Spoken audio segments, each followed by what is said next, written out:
Baik, bismillahirrahmanirrahim. Assalamualaikum warahmatullahi wabarakatuh. Alhamdulillah wassalatu wassalamu ala Rasulillah wa ala alihi wa sahbihi wa mawala amma ba'du. Jamaah sekalian yang kami hormati, yang buku ini coba buka halaman 15. Mudah-mudahan bisa nanti fontnya kita besarin ya, kecil. Halaman 15, nanti mungkin bisa dibuletin ya. Maksudnya kita sampai halaman berapa saya lupa. Kemarin itu halaman 57 tapi yang fotokopi apa ya? Yang halaman 57 ya? 78, 678. Tapi kayaknya yang fotokopi. Kalau yang ini coba halaman 15. Yang syarat-syarat istihad. Jadi pernah saya sampaikan bahwa ijtihad itu merupakan upaya para ulama untuk menentukan, mencari sebuah ketetapan hukum. Bukan hanya ketetapan hukum, tetapi solusi hukum. Dalam artian, hukum Islam itu tidak selalu merah putih ya, merah putih, hitam putih. Kalau nggak halal, haram. Kadang belum tentu. Tapi juga solusinya bagaimana, kan gitu. Nah, ketika para ulama itu hendak melakukan ijtihad, itu butuh piranti, butuh sarana, butuh ilmu yang dijadikan sebagai standar para ulama. Jadi tidak sembarangan orang awam kok berijtihad. Oh, saya kan sudah bisa ngaji, maka saya akan berijtihad. Oh, tidak bisa. Karena ketika orang awam itu melakukan ijtihad itu dan ketika salah sangat berbahaya. Dia tidak mengetahui nas-nas mana yang boleh diijtihadi dan nas-nas mana yang tidak boleh diijtihadi. Karena ada nas yang tidak boleh diijtihadi, yaitu nas-nas yang sifatnya itu al-qat'iyah. Nas qat'i itu nas yang tidak ada perbedaan pendapat di kalangan para ulama karena ia hanya mempunyai satu makna saja. Qul huwallahu ahad. Katakanlah bahwa Allah itu ahadun, satu. Satu itu tidak pernah berubah menjadi 2, 3, 4, 5. Satu ya satu, maka ini disebut dengan nas qat'i. Nas qat'i itu sekedar review ya, mengingat materi sebelumnya. Bisa terkait dengan urusan akidah, hari kiamat, malaikat, alam gaib, surga neraka dan sebagainya.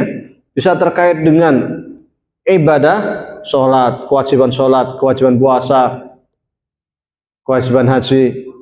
Bisa juga terkait dengan muamalat, berharamnya riba dan sebagainya. Atau fikih jinayat, hudud, qisas, atau terkait juga dengan hukum waris. Lidzakari mithlu hadzal unthayain, laki-laki itu bagian warisnya 2 kali lipat perempuan. Ini namanya nas qat'i, enggak bisa berubah. Sementara ada nas lain yang sifatnya dhani yang bisa terjadi perbedaan pendapat di kalangan para ulama. Dikarenakan banyak hal. Bisa jadi karena faktor bahasanya, wamsahu bi ru'usikum bi, karena huruf ba bisa orang itu memahami sebagian, artinya sebagian kepala yang diusap atau seluruh kepala. Bisa juga karena lana sofihi, karena tidak ada nas sama sekali. Quran dicari nggak ada. Pakai ATM itu hukumnya gimana? Nggak ada di Quran sunnah hukum pakai ATM. Nah itu kan halal baru. Sholat di pesawat. Itu zaman Nabi nggak ada pesawat, gimana mau sholat di pesawat? Nah ini kan terkait hal-hal yang baru. Maka untuk bisa menuju ke sana tidak boleh kemudian setiap orang melakukan ijtihad apa adanya. Karena jika dia belum memenuhi standar, dia bisa salah. Oleh karena itu, Ibnu Rusd di dalam bukunya Faslul Maqal fi ma bainal hikmah wa syar'il ittisal mengatakan, orang awam ketika berijtihad dan salah, dosanya double. Ketika benar, dosanya 1. Oh, benar kok dosa ya? Iya, karena dia benarnya kebetulan. Ketika salah, ya memang dia orang awam kok ijtihad ya salah kan gitu. Wanti-wanti Ibnu Rusd di dalam kitab Faslul Maqal. Dan itu juga yang disampaikan oleh Syekh Syukurtawi. Orang awam tidak boleh melakukan ijtihad. Ijtihad ini ranahnya para ulama. Hanya saja saat ini dengan beredarnya media sosial yang luar biasa, banyak sekali orang awam yang sesungguhnya belum mempunyai kapasitas untuk ijtihad, tetapi sudah berani mengeluarkan ijtihad, menyalahkan orang lain, menganggap yang lain bid'ah, sesat dan lain sebagainya. Ini masalah. Kenapa terjadi seperti itu? Bahkan sangat eksklusif. Hanya kelompoknya yang dianggap benar, sementara kelompok lain dianggap salah. Ini akibat ketidaktahuan mereka di dalam proses ijtihad. Maka di antara, di halaman 15 yang ini ya, di antara syarat ijtihad adalah satu, memahami Al-Quran dan sunnah Rasulullah SAW. Seluruh para ulama tanpa terkecuali, mereka ketika hendak beristihad, hal yang pertama kali dijadikan rujukan adalah Al-Quran dan sunnah Rasulullah SAW.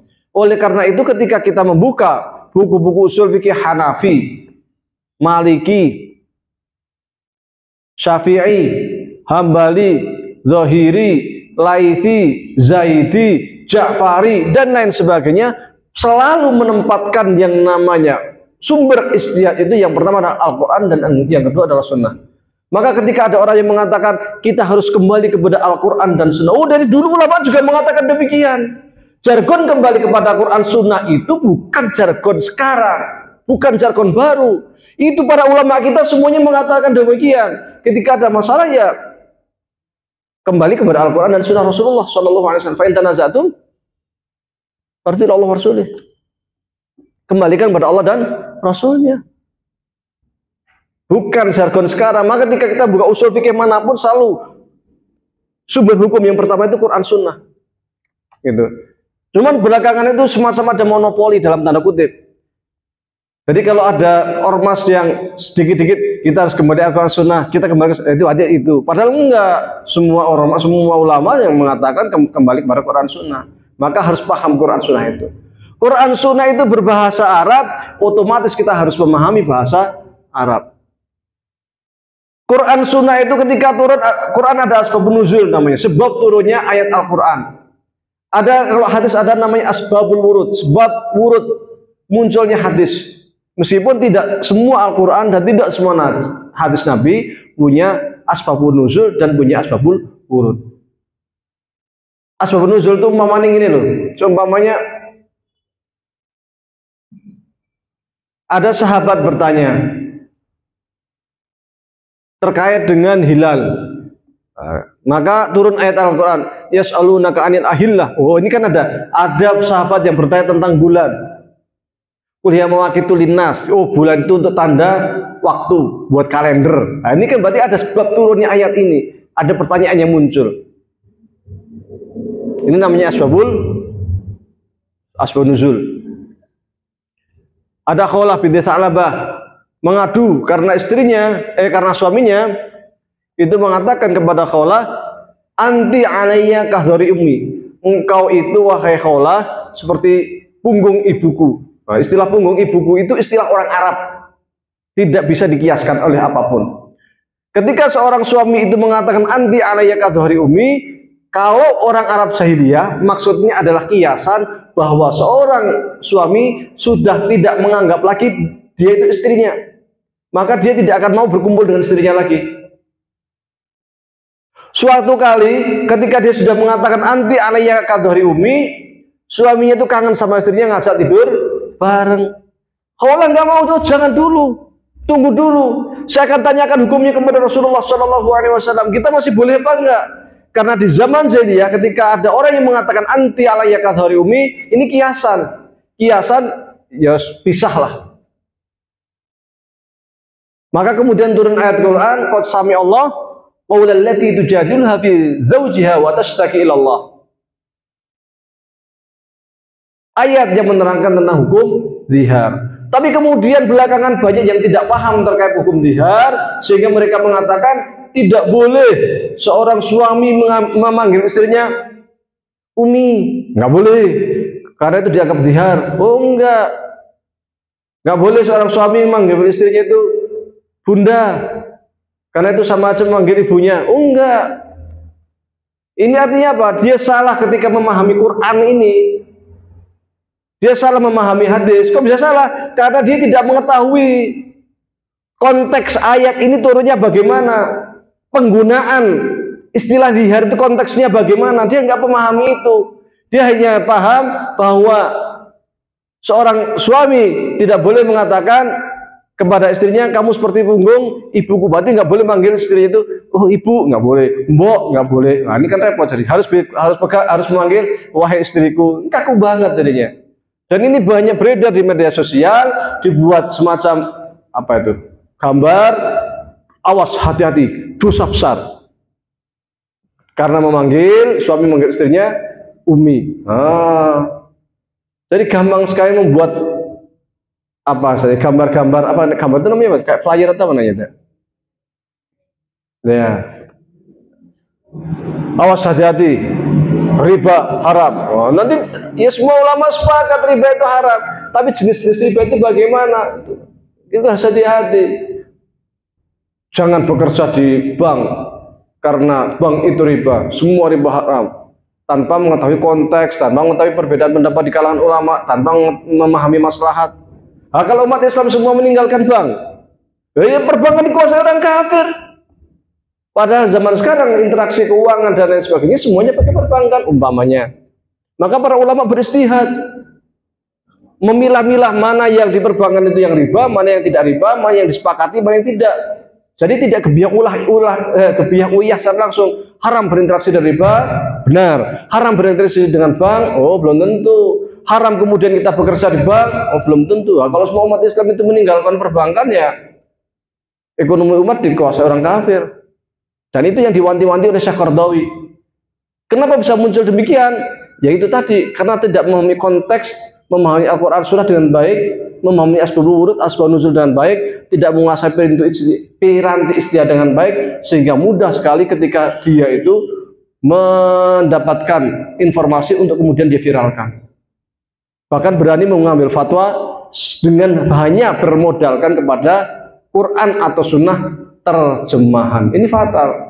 Berani menyesatkan orang, berani membid'ah-bid'ahkan orang, mensyirik-syirikan orang, hanya bermodalkan Quran terjemah. Kalau istilah orang Mesir, la yusminu wa la yughni min ju', enggak, sangat-sangat tidak mencukupi. Karena Al-Quran itu berbahasa Arab, dan bahasa Arab itu banyak makna. Makanya kadang para ulama itu ketika berbeda pendapat bukan karena perbedaan dalil, bukan karena perbedaan hadis.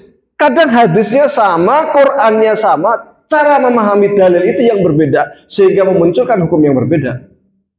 Yaitu yang saya sampaikan sering saya sampaikan, wamsa'u bi ru'usikum, sama-sama menggunakan Quran ayat Al-Qur'an yang sama, tetapi gara-gara memahami rifba, satunya membasuh kepala semuanya, yang satu membasuh sebagian kepala.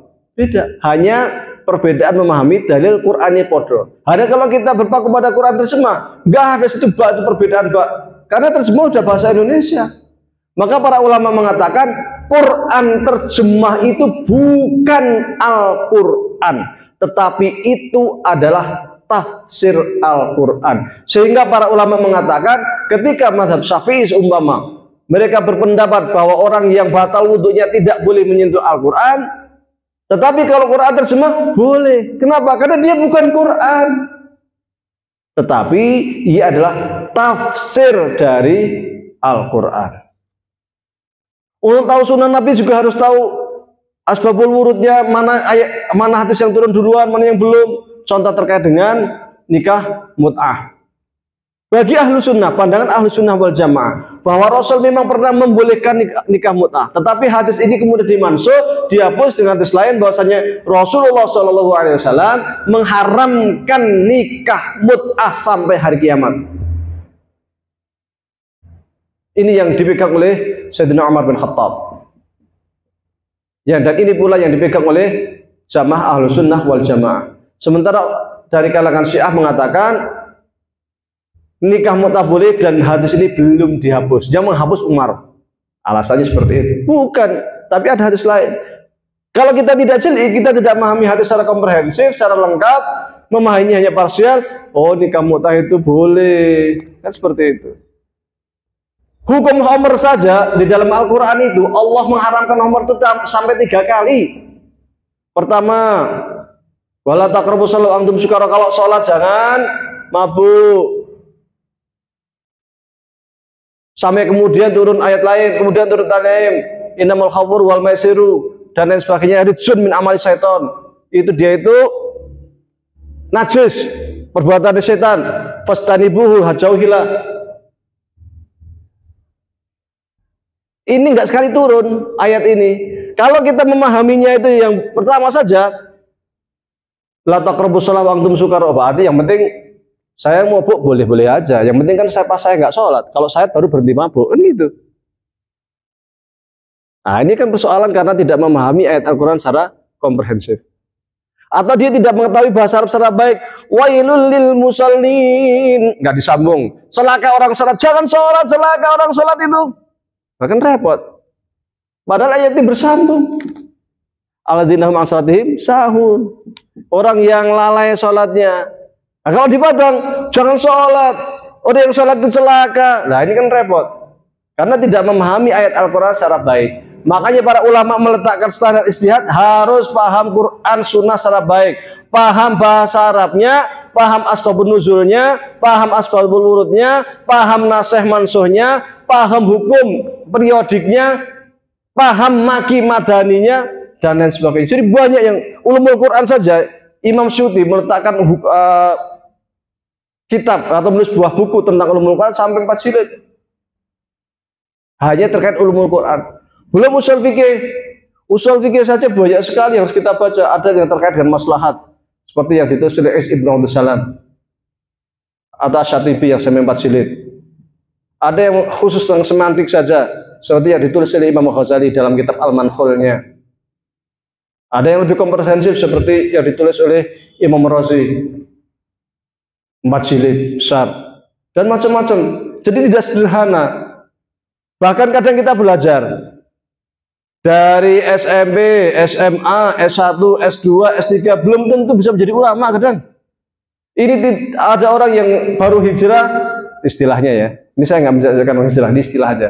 Orang baru hijrah, bahasa Arab aja saya nggak bisa, tahu-tahu memfatwakan ini haram, ini halal, ini bid'ah, ini syirik, ini, wah bahaya. Nggak sembarangan kita itu untuk mengeluarkan fatwa. Para ulama kita itu lebih senang diam kalau tidak tahu dibanding mengeluarkan fatwa yang kemudian fatwa itu salah. Karena takutnya. Dulu para sahabat itu ketika hendak ditanya itu kadang sampai tanya sahabat yang lain. Ditanyakan ke sahabat yang lain. Terus muter sampai 60 sahabat. Ujung-ujungnya kembali ke dirinya. Ada sahabat yang nanya ke dirinya lagi. Duh, ini kan pertanyaan yang saya lontarkan. Kok ke samping saya lagi. Diurut-urut sampai ke 60 sahabat. Semuanya bilang nggak tahu, nanti saya tanyakan sahabat lain.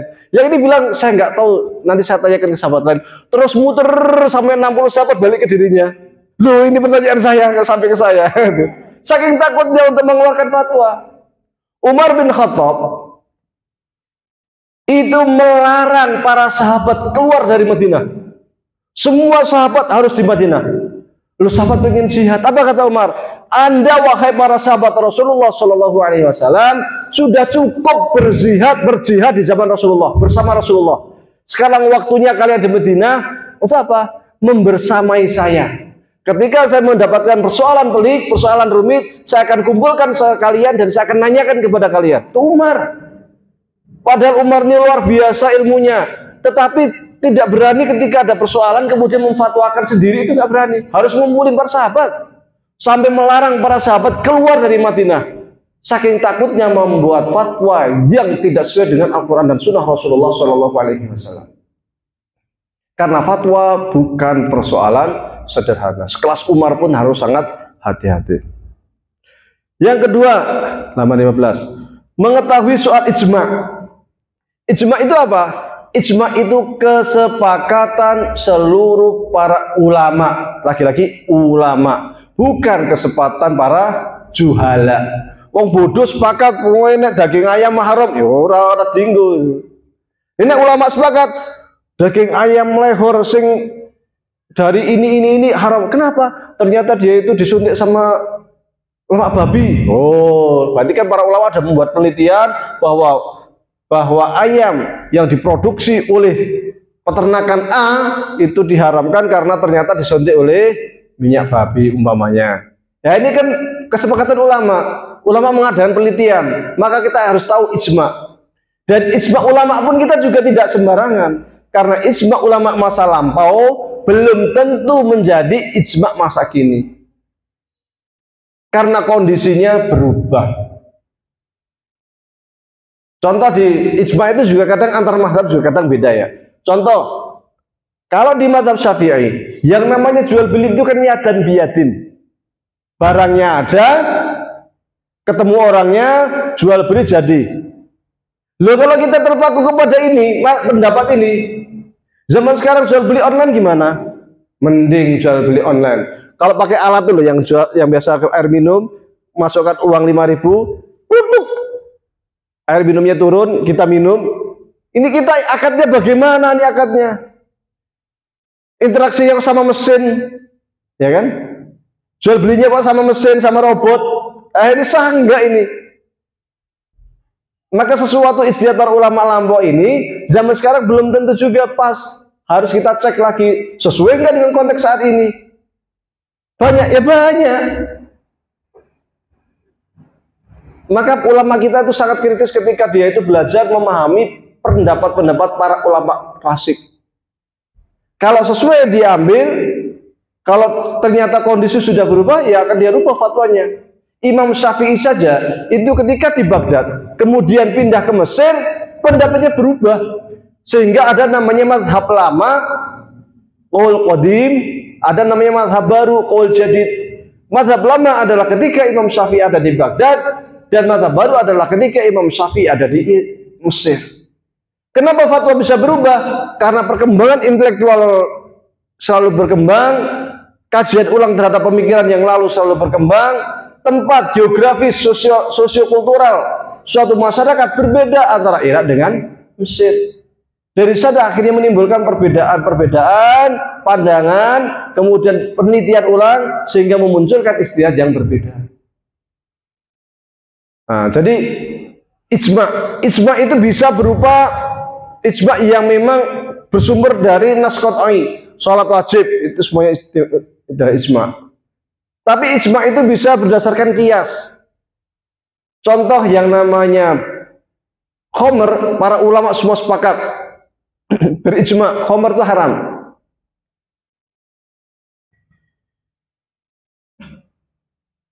Tapi jenis-jenis khamr itu apa saja? Karena yang namanya khamr itu aslinya adalah anggur yang diperas, ya, kemudian ditimbun.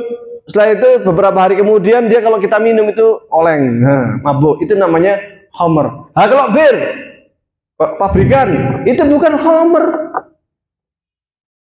tapi itu memabukkan. Maka kemudian para ulama mengkiaskan asalnya itu khamr, cabangnya bir, whisky, opolah, legen sing mabuk-mabukkan dan sebagainya.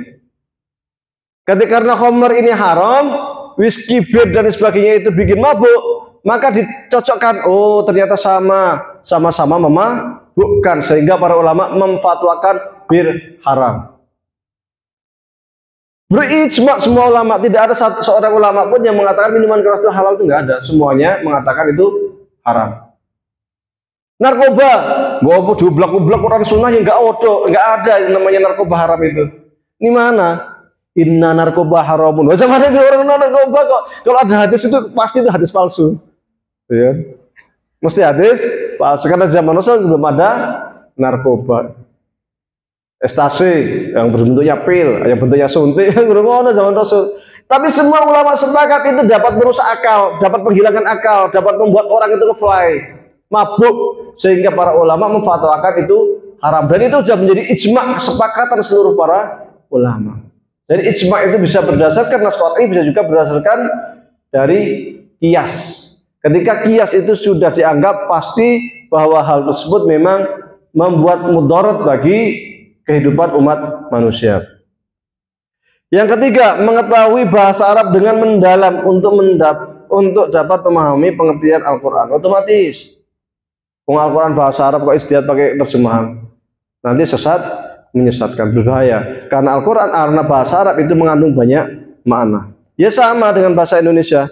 Bahasa Indonesia itu juga ada bahasan yang biasa, yang leksikal. Tapi kan ada majas, ada kinayah. Nah, kalau kita nggak tahu bahasa Arab, kita nanti nggak bisa membedakan mana itu majas, mana itu kinayah, mana itu kata yang sesungguhnya. Sehingga semua dianggap maknanya itu makna biasa, makna asli. Repot nanti. Nah, kalau tola'al badru alaina min thaniyadil wada'. Badru, tola'al badru, telah terbitlah rembulan, bulan purnama. Yang dimaksud itu Rasul ini kinayah. Nah, kalau kita memahami ada apa adanya, oh berarti pas Rasul hijrah ke Madinah itu bersamaan dengan bulan purnama. Ya salah, repot. Kenapa kok bisa memahaminya salah? Karena nggak tahu sastra Arab. Sesuatu yang sungguhnya sekedar kiasan dimaknai apa adanya. Dan itu di Al-Quran banyak sekali. Summum bukmun umyun. Mereka itu orang Arab, orang-orang jahiliyah itu yang nggak mau mendengar Al-Quran itu tuli bisu. Apa namanya tuli bisu? Apa nih? Nggak usah ngelihat tuh. Buta. Nggak yuk. Perasaan dulu Abu Jahal nggak buta. Perasaan Abu Lahab nggak tuli. Tapi Quran kok mengatakan sumul bukmin umyun ya? Nah, ini bisa menyalahkan, ini salah ini Al-Quran ini. Ternyata ini kiasan bahwa mereka orang jahiliyah itu ketika mendengar Al-Quran tuh begini, nggak mau melihat, nggak mau ngomong, segini. Itu kan seperti orang buta, seperti orang bisu, seperti orang apa? Tuli, ya sumul bukmin umyun, benar gini. Mereka kalau dengar Quran tuh gini. Tutup. Karena menganggap apa yang ada di dalam Al-Quran itu adalah mantra-mantra sihir. Kenapa kok dianggap mantra sihir? Karena ketika ada orang yang membaca Al-Quran, tertarik hatinya. Kok indah banget ya bacaannya ya? Kok apik temen ya? Makanya Umar bin Khattab masuk Islam gara-gara apa? Baca Quran. Surat apa? Toha. Oh, indah banget. Bergetar hatinya masuk Islam. Dulu orang-orang kafir itu kalau Nabi malam-malam salat malam, Amr bin As semuanya, itu mengendap-endap. Ngapain? Dengan Rasul ngasih. Kalau salat tahajud kan sambil baca Quran. Alhamdulillahi rabbil alamin, Ar-Rahmanir Rahim, Maliki yaumiddin. Wah, indah banget ya. Kok enak. Tapi nggak mau masuk Islam. Makanya dulu ketika para orang-orang dari suku Khazraj, orang-orang Madinah mendengar di Mekah ada Nabi, mereka langsung mengatakan kepada rekannya, ayo segera ke Mekah. Jangan sampai keduluan orang Yahudi. Karena orang Yahudi kalau tahu di Mekah ada Nabi, mereka akan segera ke Mekah dan membaiat Nabi. Nanti kita makin kalah. Saing-saingan orang Madinah itu antara orang Arab dengan orang Yahudi. Satu sama lain saling ingin mengalahkan. Maka segera mereka ke Mekah mencari yang namanya orang yang ngaku Nabi. Tanya ke sana kemari. Katanya namanya Muhammad. Tanya Muhammad siapa? Apa jawaban orang kafir? Jangan sekali-kali kamu mendatangi Muhammad. Kenapa? Dia tukang sihir. Kalau dia itu membacakan mantranya, tutup telinga. Menganggapnya apa? Mantra. Tapi ini orang Madinah ini makin penasaran. Mosok iyo ya gitu. Selalu ketika tanya orang kafir, selalu jawabannya sama. Jangan sekali-kali menemui Nabi Muhammad, jangan sekali-kali menemui Muhammad. Kalau dibacakan mantranya, tutup telinga. Karena itu bacaan mantra. Nanti kamu akan tersihir, terhipnotis, ngikut kamu nanti. Tapi akhirnya dia datang kepada Rasul, menemui Rasulullah SAW, dibacakan ayat Al-Quran, langsung, oh, Masya Allah, indah sekali bahasanya. Masuk Islam. Inilah cikal bakal. Kemudian mereka itu pulang ke Madinah, menyebarkan Islam di Madinah. Dulu Ibnu Mas'ud ketika masuk Islam, kemudian diajari Al-Quran, kerjanya apa? Langsung dia itu ke Ka'bah, naik ke Ka'bah, ngaji. Bismillahirrahmanirrahim. Ar-Rahman, 'allamal Qur'an. Ngaji Ar-Rahman. Wah, orang kafir Quraisy ya bencinya minta ampun, malah ada yang teriak-teriak baca Quran di Ka'bah, dipukulin sampai babak belur, sampai sininya pecah oleh Abu Jahal. Dipukul sama Abu Jahal, sininya sampai pecah. Siapa itu? Ibnu Mas'ud. Ibnu Mas'ud itu orangnya kecil, cekeng, kecil, pendek, kakinya agak pincang, kakinya kecil. Bukan seperti orang sehat, orang normal biasa, tapi memang agak punya kelainan dikit di kakinya. Ibnu Mas'ud. Tapi beraninya luar biasa. Baru masuk Islam, baru dibacakan beberapa ayat Al-Quran, langsung ke Ka'bah, ngaji kerjanya, dipukulin orang Quraisy. Pulang, sahabat yang lain, kamu sih kan udah tak bilangin jangan kamu baca Quran di Ka'bah, nanti kamu dipukulin. Apa kata dia? Ya, resiko sebagai seorang yang masuk Islam ya harus berani. Dan Quran ini mukjizat. Nanti kalau saya sembuh, saya akan datang lagi, bener. Si merah-merah sininya saya pecah, sembuh, datang lagi baca Quran lagi di Ka'bah, dipukulin lagi. Ini Ibnu Mas'ud. Sehingga waktu perang Badar,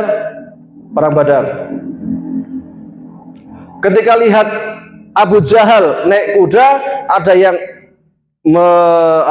melemparkan pedangnya, ya, tombaknya ke Abu Jahal, jatuh. Langsung Ibnu Mas'ud mendatangi Abu Jahal, duduk di atas dadanya Abu Jahal. Ibnu Mas'ud mengatakan, sekarang siapa yang mau menolong kamu? Tapi dasarnya Abu Jahal sudah mau mati pun masih sombong. Nah, kalau bahasa kita, najis ya. Orang kayak kamu kok duduk di dada saya, nggak layak. Makin marah sih Ibnu Mas'ud, sembelih, dipenggal kepalanya. Setelah itu sininya dilubangin, telinganya diikat, digeret di hadapan Rasulullah SAW. Di depan Rasulullah, Ibnu Mas'ud mengatakan, inilah kepala musuh Allah. Ketika Rasulullah melihat Abu Jahal itu dilubangin telinganya, digeret sama Ibnu Mas'ud, apa kata Rasul? Imbang sekarang. Apa? Imbang. Karena dulu Ibnu Mas'ud ditampar sampai sininya luka-luka, sampai pecah telinganya. Sekarang gantian, imbang.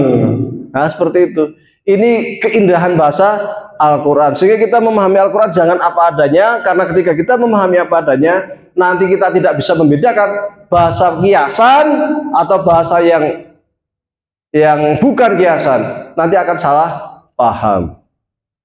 Yang keempat, mengetahui dengan mendalam tentang usul fikih. Ini panjang usul fikih. Usul fikih itu metodologi istihad yang diletakkan oleh para ulama supaya kita dapat beristihad secara benar. Usul fikih itu banyak. Metodologi istihad itu banyak.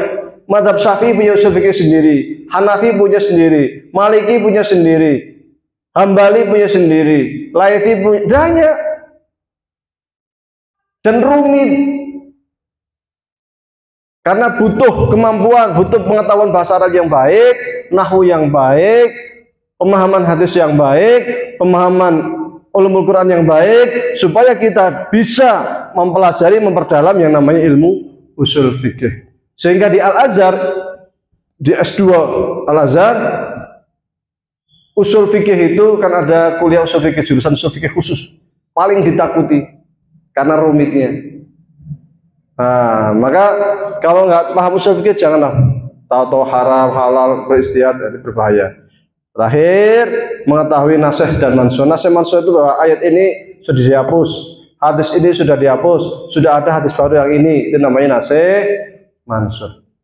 Manansah min ayatin au nunsiha na'ti bi khairin minha au mithliha. Sebuah ayat itu ketika dihapus maka akan diganti dengan ayat yang lain yang lebih layak. Nasih mansuh itu terkadang ayatnya itu sudah tidak ada, kan dihapus, tapi hukumnya ada. Seperti terkait hukum rajam. Di ayat Quran nggak mau cari hukum rajam, nggak ada. Ayatnya dulu aja, tetapi kemudian dihapus. Asyaikhu wa syaikhatu idza zayana apa? Farjumu al-batah kalau nggak salah. Ketika ada seorang tua yang berzina, orang yang sudah menikah berzina, maka dirajamlah sampai meninggal. Ayatnya sudah nggak ada, tapi hukum ini masih berlaku. Tahu dari mana? Ya dari hukum nasih mansuh itu.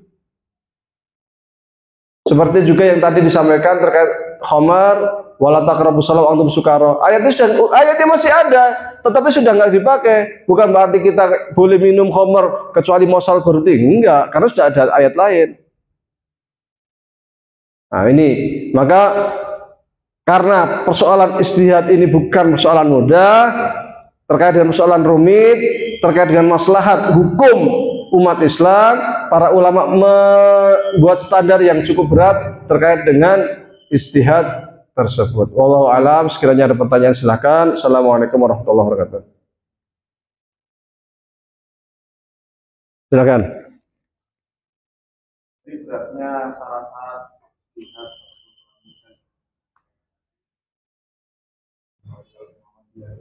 hakikat majlis apa? Artinya dia secara itu sebagai apa sehingga karena kalau melihat syaratnya itu kan berat, hampir tidak mungkin dijangkau oleh apa? Oleh anggota majelis tarjih gitu. Karena berat itulah maka muncul majelis tarjih. Namanya ijtihad jama'i. Saya cuma bisa tafsir, tapi nggak hadisnya lemah. Kamu bisa hadis kan? Nah, bisa, tapi saya kalau terkait kedokteran kan nanti harus tahu kedokteran. Nah, pakar ambil seorang dokter, kumpulin. Jadi situ ada dokter, situ ada pakar hadis, situ ada pakar usul fikih, pakar hadis, kumpul jadi satu. Ketika ada persoalan, coba kamu sebagai dokter, kalau hukum translasi darah itu gimana? Ukur cangkok jantung itu hukumnya bagaimana? Boleh nggak? Diterangkan dulu tentang secara kedokteran. Oh begitu ya ternyata. Baru ahli hadis, ada nggak hadisnya? Gitu. Setelah ada hadisnya ini, baru usul fikih, pakar fikih mengatakan kalau ulama dulu itu ngomongnya begini. Pakar usul fikih akan ngomong lagi, ini cara ijtihad itu begini. Jadi satu sama lain saling melengkapi. Karena kita sekarang ini sulit sekali mencari satu orang pakar semua ilmu. Susah. Beda kayak dulu kok bisa ya? Itulah Allah berikan generasi awal kita itu memang ulama-ulama yang luar biasa untuk menjaga keberlangsungan agama ini. Nah, kalau sekarang karena jarang kita menemukan satu orang pakar semua ilmu, maka itulah pentingnya majelis tarjih untuk saling melengkapi. Model kayak majelis tarjih ijtihad jamaah itu model umum sekarang. Di NU ada bahasa masail. Yo para ulama NU bareng-bareng sama. Di Persis juga ada Dewan Hizbah. Ya untuk ijtihad bareng-bareng. Di Saudi juga ada namanya Lajnah Daimah. Di Mesir juga ada, di Al-Azhar juga ada namanya Majma' Buhus. Jadi ijtihad jamaah itu sudah menjadi tren. Bahkan Oki sendiri juga punya. Yang kadang sidang di Jeddah, yang kadang sidang itu ulama-ulama mengumpulkan ulama internasional, kumpul muktamar, seminar internasional terkait persoalan tertentu. Sekarang sudah biasa kayak gitu. Ijtihad jamaah, ijtihad bareng-bareng itu sudah menjadi tren. Dan itu yang dilakukan oleh Muhammadiyah sejak tahun 1927 dengan dibentuknya Majelis Tarjih Muhammadiyah. Wallahu a'lam. Yang lain? Baik, sudah tidak ada. Mudah-mudahan bermanfaat meskipun hanya sebentar. Assalamualaikum warahmatullahi wabarakatuh.